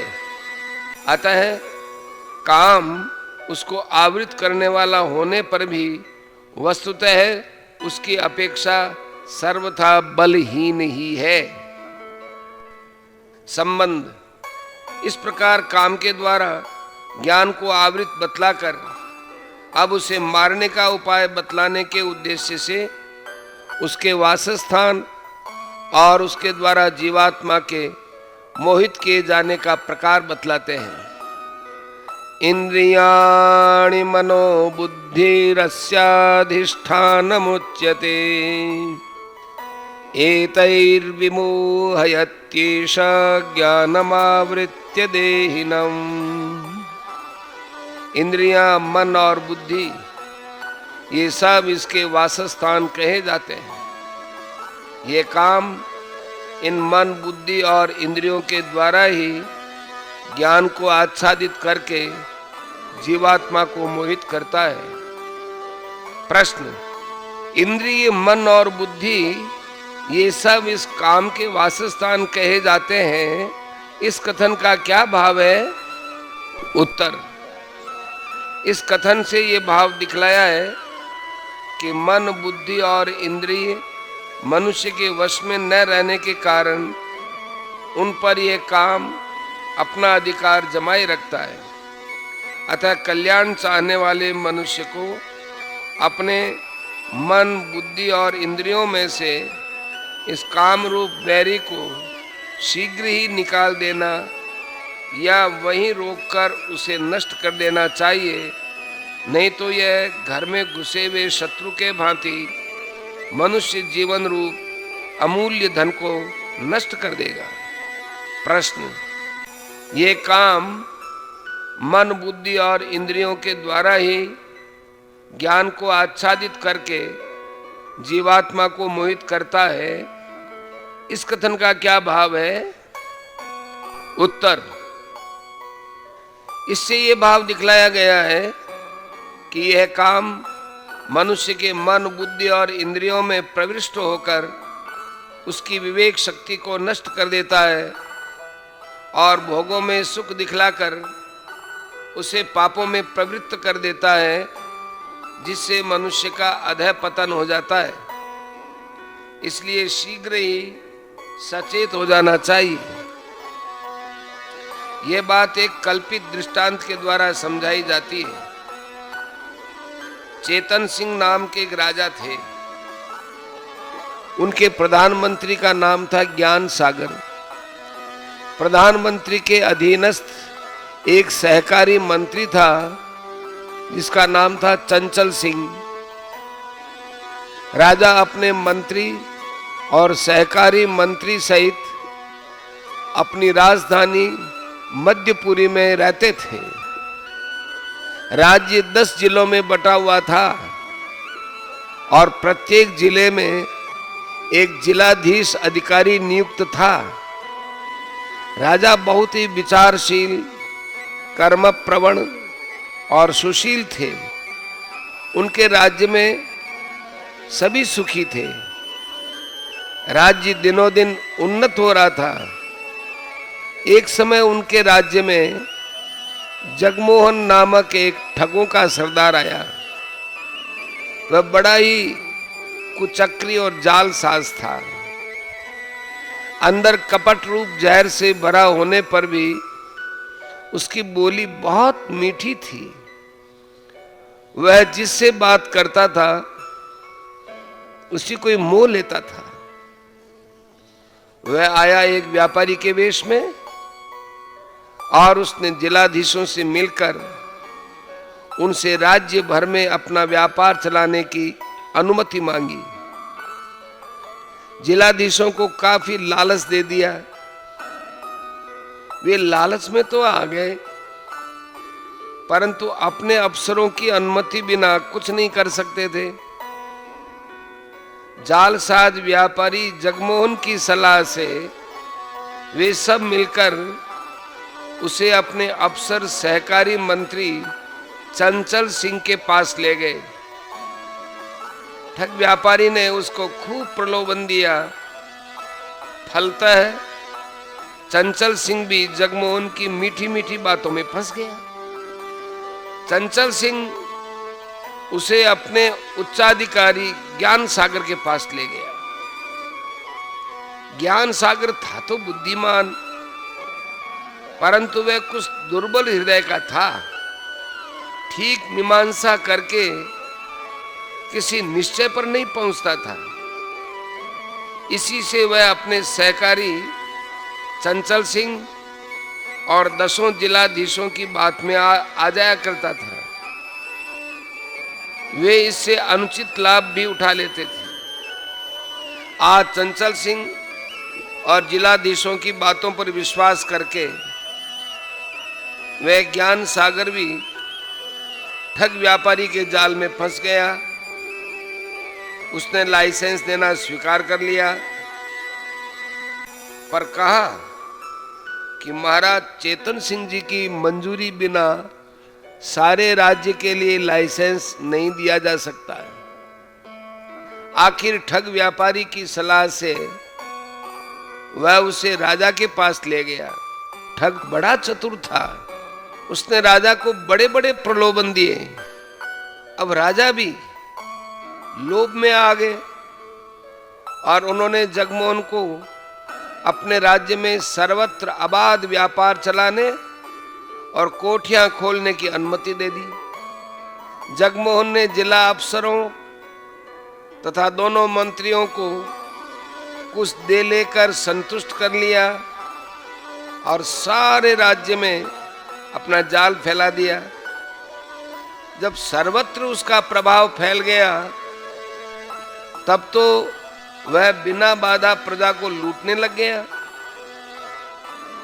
जिलाधीशों सहित दोनों मंत्री लालच में पड़े हुए थे ही।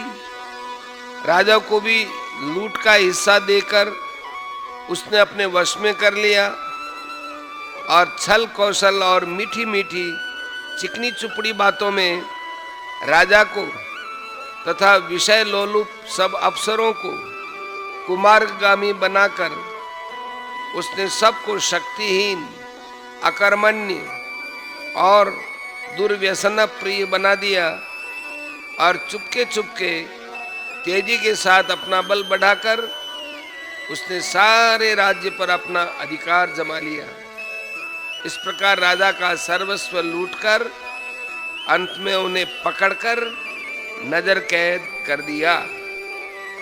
यह एक दृष्टांत है, इसका स्पष्टीकरण समझ लेना चाहिए। राजा चेतन सिंह जीवात्मा है, प्रधानमंत्री ज्ञान सागर है, वो बुद्धि है, सहकारी मंत्री चंचल सिंह ये मन है, मध्यपुरी राजधानी ये हृदय है, 10 जिलाधीश 10 इंद्रियां हैं, 10 जिले इंद्रियों के 10 स्थान हैं, ठगों का सरदार जगमोहन ये काम है, विषय भोगों के सुख का प्रलोभनी सबको लालच देना है, विषय भोगों में फंसाकर जीवात्मा को सच्चे सुख के मार्ग से भ्रष्ट कर देना ही उसे लूटना है और उसके ज्ञान को आवृत करके सर्वथा मोहित कर देना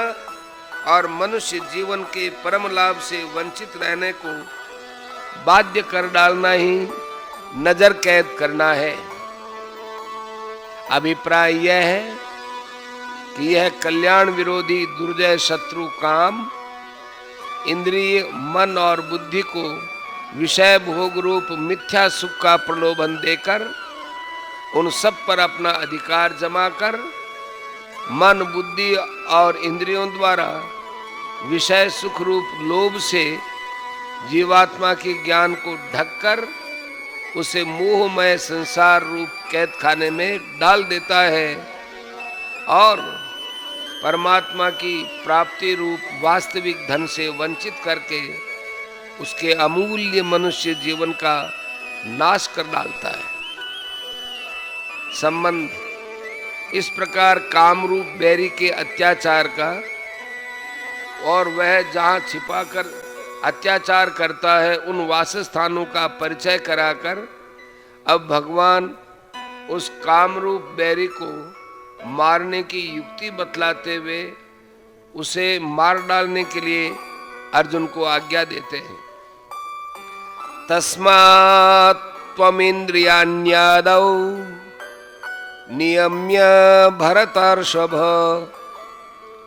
पाप्मानं प्रजह्येनं ज्ञान विज्ञान नाशनम्।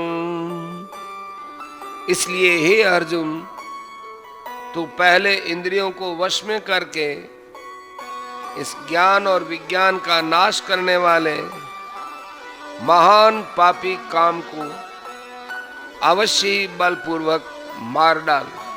41वां प्रश्न, तस्मात् और आदौ इन दोनों पदों का प्रयोग करके इंद्रियों को वश में करने के लिए कहने का क्या भाव है?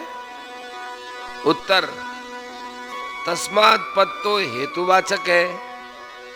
इसके सहित आदौ पद का प्रयोग करके इंद्रियों को वश में करने के लिए कहकर भगवान ने ये भाव दिखलाया है कि काम ही समस्त अनर्थों का मूल है और यह पहले इंद्रियों में प्रविष्ट होकर उनके द्वारा मन बुद्धि को मोहित करके जीवात्मा को मोहित करता है।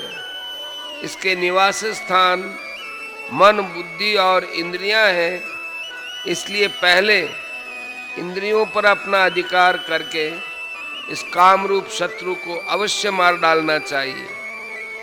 इसके वासस्थानों को रोक लेने से ही इस कामरूप शत्रु को मारने में सुगमता होती है। अतएव पहले इंद्रियों को और फिर मन को रोकना चाहिए। प्रश्न, इंद्रियों को किस उपाय से वश में करना चाहिए? उत्तर, अभ्यास और वैराग्य, इन दो उपायों से इंद्रियां वश में हो सकती हैं। यही दो उपाय मन को वश में करने के लिए भगवान ने 6 अध्याय के 35वें श्लोक में कहा है। विषय और इंद्रियों के संयोग से होने वाले राजस सुख को तथा निद्रा आलस्य और प्रमाद जनित तामस सुख को वास्तव में क्षणिक, नाशवान और दुख रूप समझकर इस लोक और परलोक के समस्त भोगों से विरक्त रहना वैराग्य है।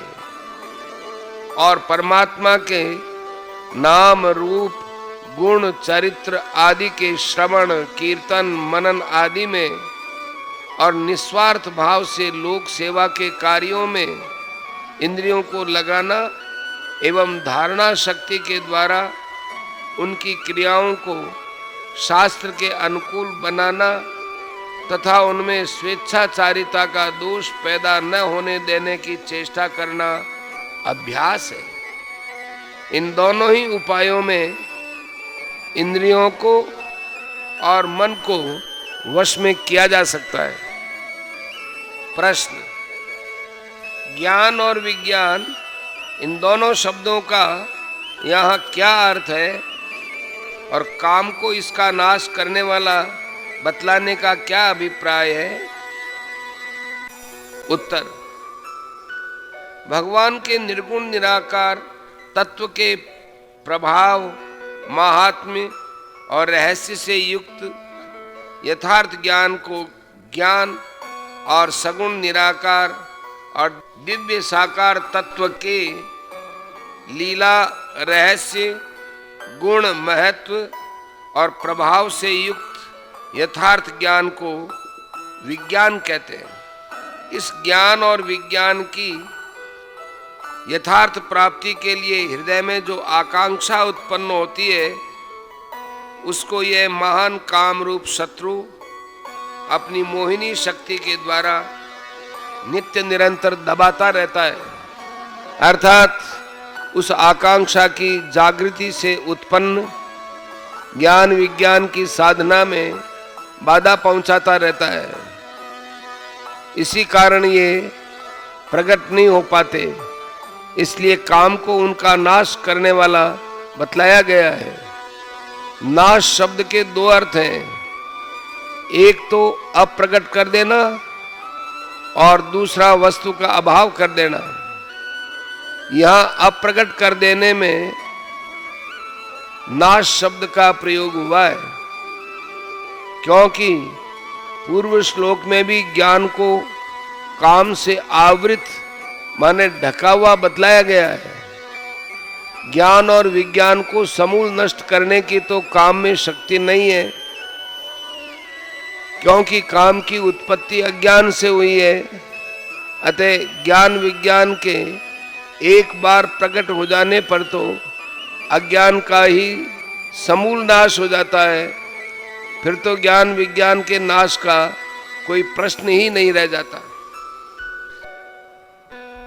संबंध। पूर्व श्लोक में इंद्रियों को वश में करके काम रूप शत्रु को मारने के लिए कहा गया।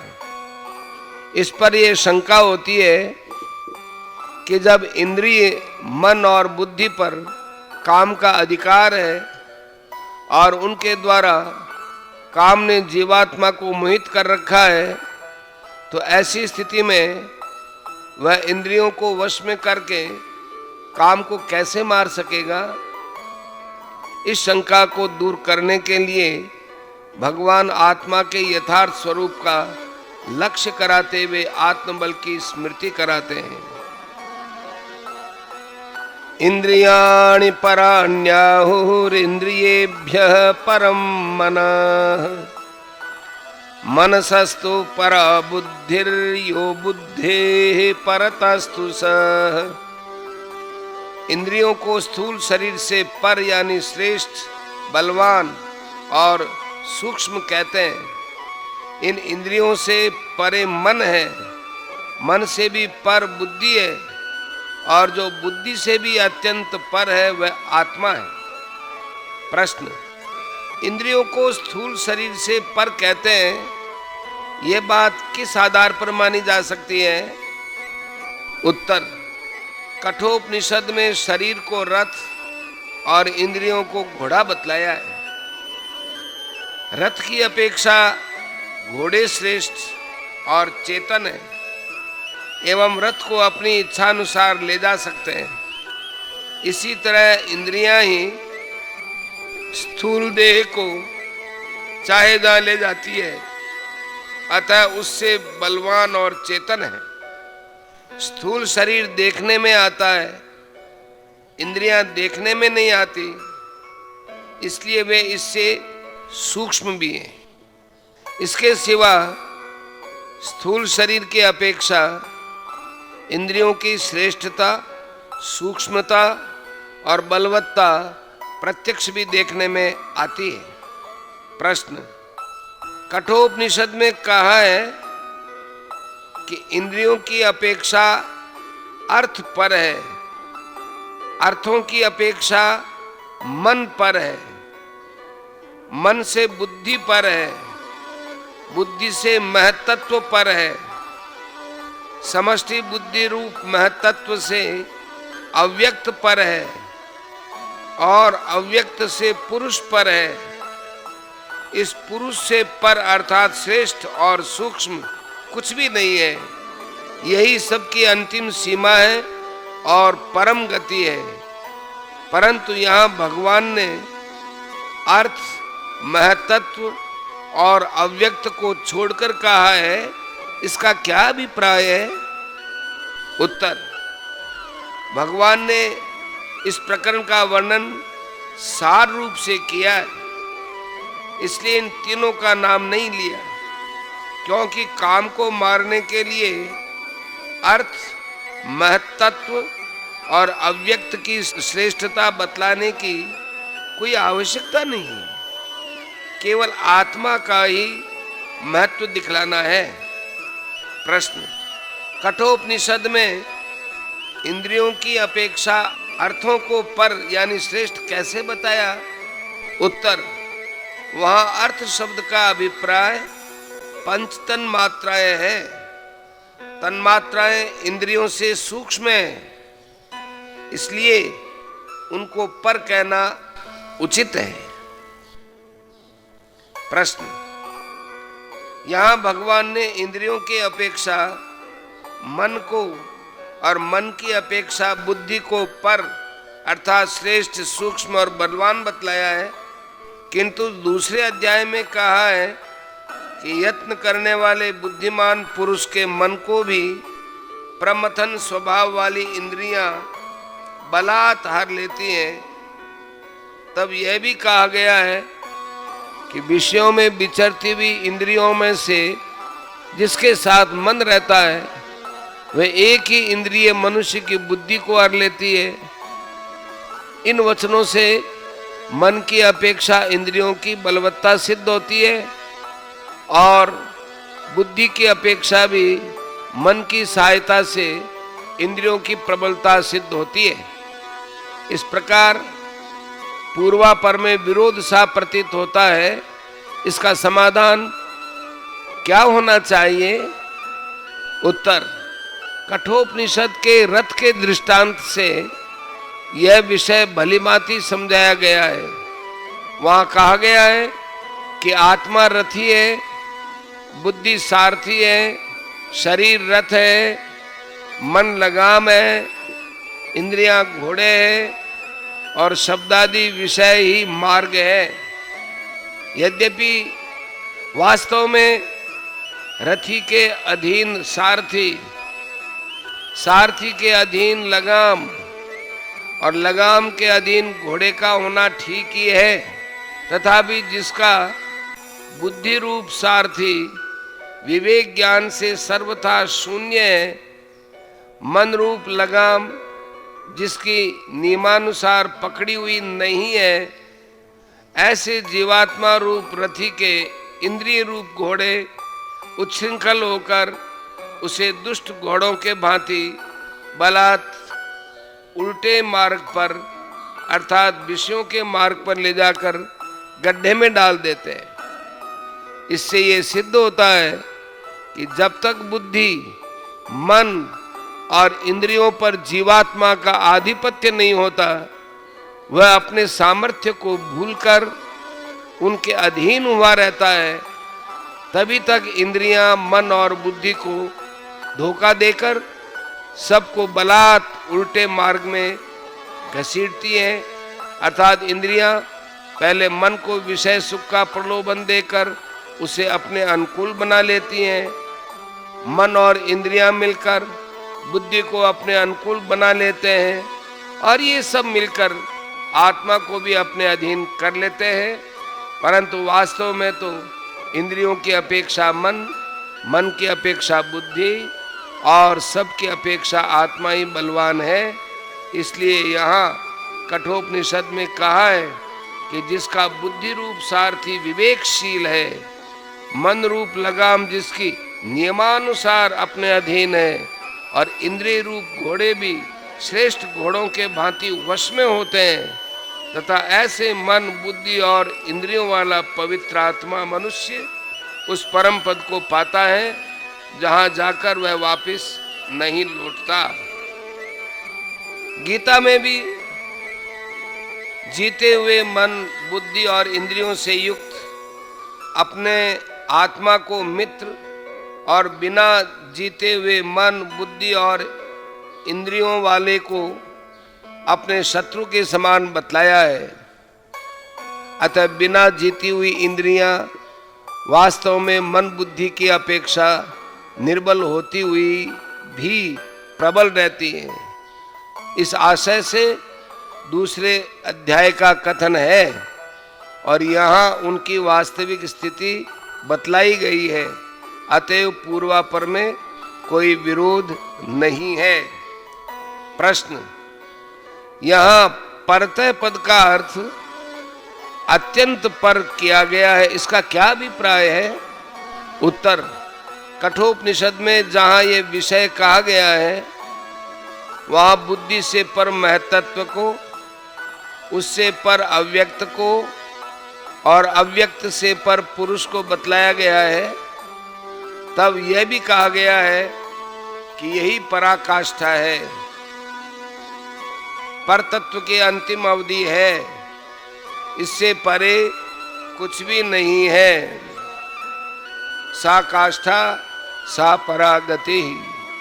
आत्मा सबका आधार, कारण, प्रकाशक और प्रेरक तथा सूक्ष्म, व्यापक, श्रेष्ठ और बलवान होने के कारण उसे अत्यंत पर कहना उचित ही है। प्रश्न, यहाँ काम का प्रकरण चल रहा है। अगले श्लोक में भी काम को मारने के लिए भगवान कहते हैं।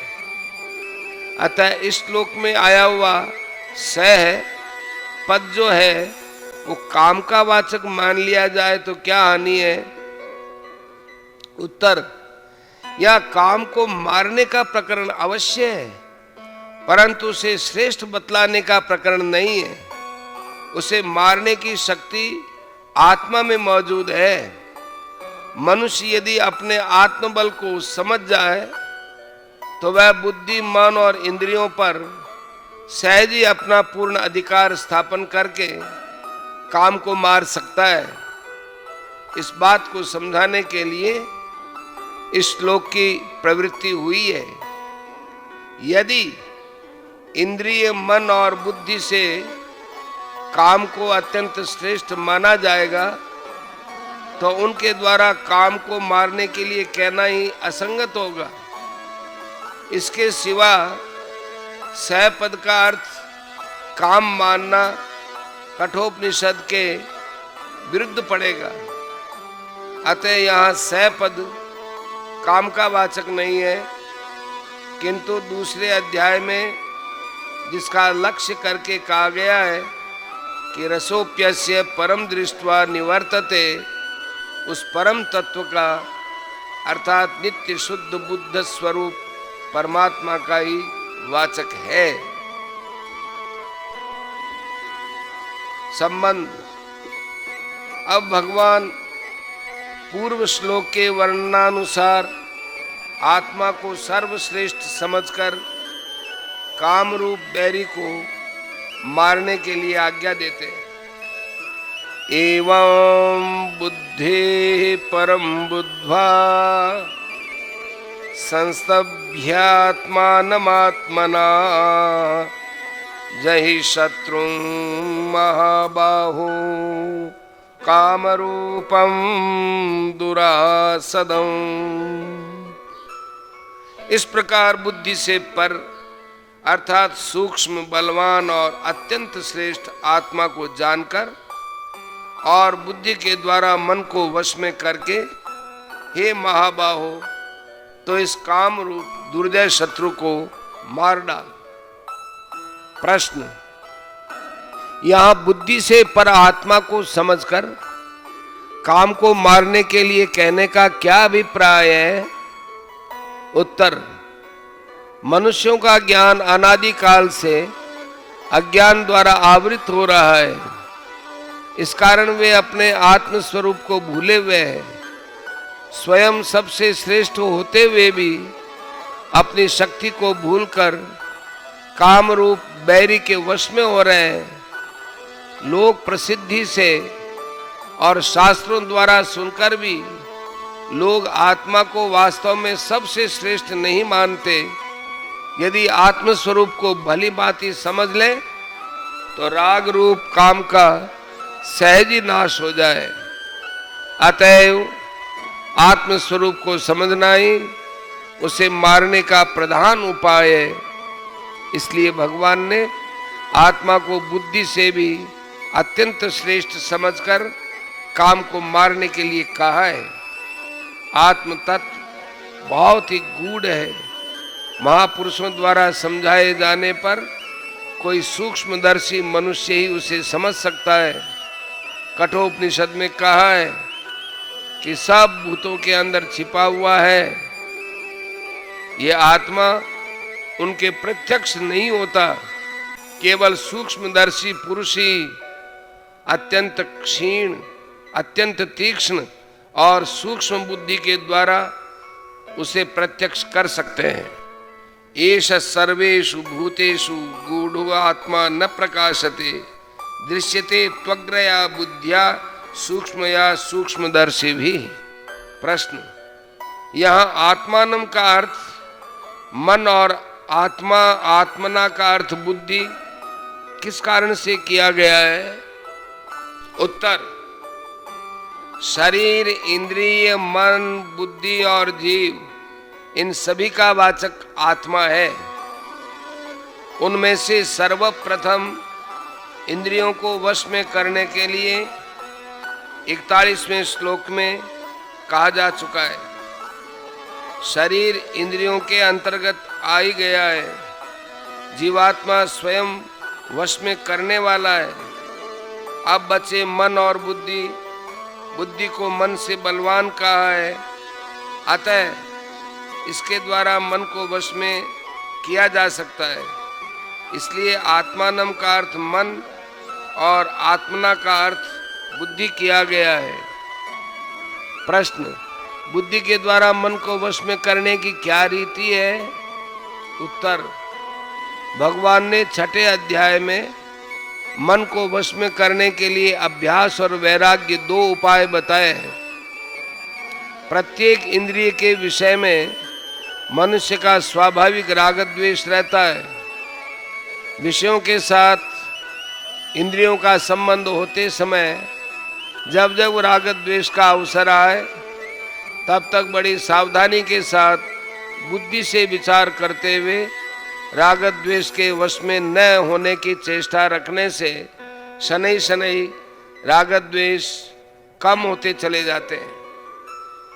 यहाँ बुद्धि से विचार कर इंद्रियों के भोगों में दुख और दोषों को बार बार दर्शन कराकर मन की उसमें अरुचि उत्पन्न करना वैराग्य, और व्यवहार काल में स्वार्थ के त्याग की और ध्यान के समय मन को परमेश्वर के चिंतन में लगाने की चेष्टा रखना और मन को भोगों की प्रवृत्ति से हटाकर परमेश्वर के चिंतन में बार बार नियुक्त करना, ये अभ्यास है।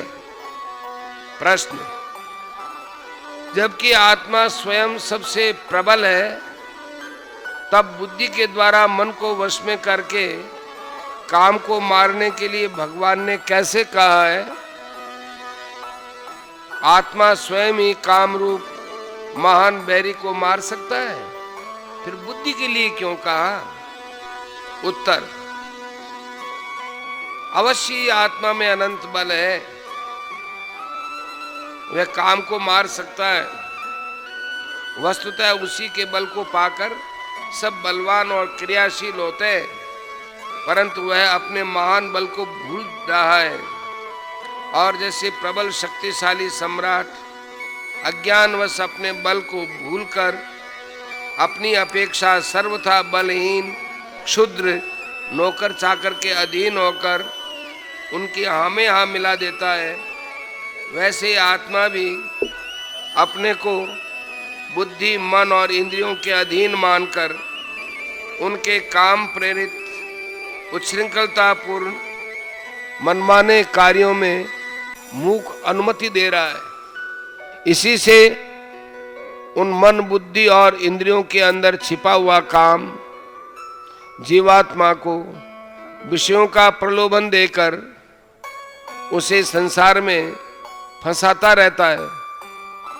यदि आत्मा अपने स्वरूप को समझकर, अपनी शक्ति को पहचान कर बुद्धि, मन और इंद्रियों को रोक ले, उन्हें मनमाना कार्य करने की अनुमति न दे और चोर की तरह बसे हुए काम को निकाल बाहर करने के लिए बलपूर्वक आज्ञा दे दे, तो न बुद्धि, मन और इंद्रियों की शक्ति है कि वे कुछ कर सके और न काम में ही सामर्थ्य है कि वह क्षण भर के लिए भी वहां टिक सके।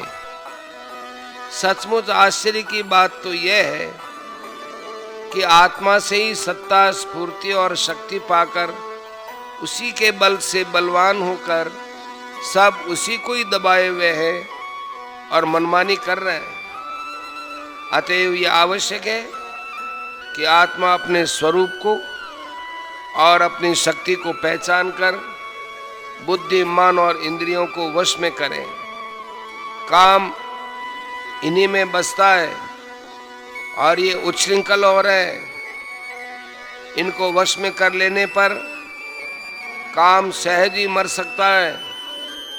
काम को मारने का वस्तुतः अक्रिय आत्मा के लिए यही तरीका है।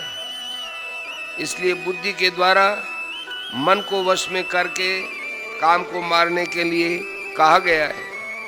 प्रश्न: काम रूप बैरी को दुर्जय बतलाने का क्या अभिप्राय है? उत्तर: वास्तव में तो काम में कोई बल है ही नहीं। यह आत्मा के बल से बलवान हुए बुद्धि, मन और इंद्रियों में रहने के लिए जगह पा जाने के कारण ही उनके बल से बलवान हो गया, तथा जब तक बुद्धि, मन और इंद्रिय अपने वश में नहीं हो जाते तब तक इनके द्वारा आत्मा का बल काम को प्राप्त होता रहता है। इसलिए काम अत्यंत प्रबल माना जाता है और इसलिए उसे दुर्जय कहा गया है। परंतु काम का ये दुर्जयत्व तभी तक है जब तक आत्मा अपने स्वरूप को पहचान कर बुद्धि, मन और इंद्रिय को अपने वश में न कर ले। प्रश्न: यह महाबाहो संबोधन किस अभिप्राय से दिया गया है? उत्तर: महाबाहो शब्द बड़ी भुजा वाले बलवान का वाचक है और ये शौर्य सूचक शब्द है।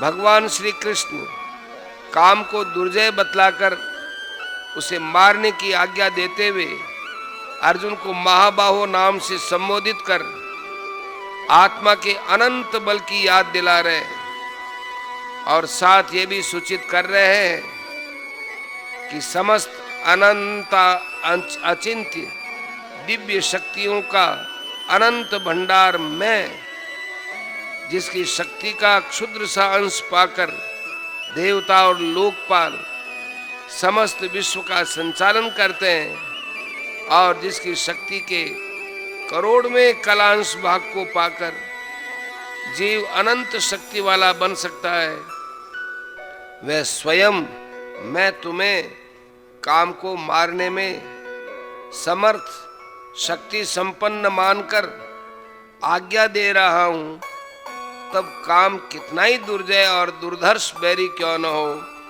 तुम बड़ी आसानी से उसे मारकर उस पर विजय प्राप्त कर सकते हो। इसी अभिप्राय से यह महाबाहो संबोधन दिया गया है। 43वां श्लोक पूर्ण। ओम तत्सदिति श्रीमद्भगवद्गीतासु उपनिषत्सु ब्रह्म विद्यायां योगशास्त्रे श्री कृष्णार्जुन संवादे कर्मयोगो नाम तृतीयोऽध्यायः।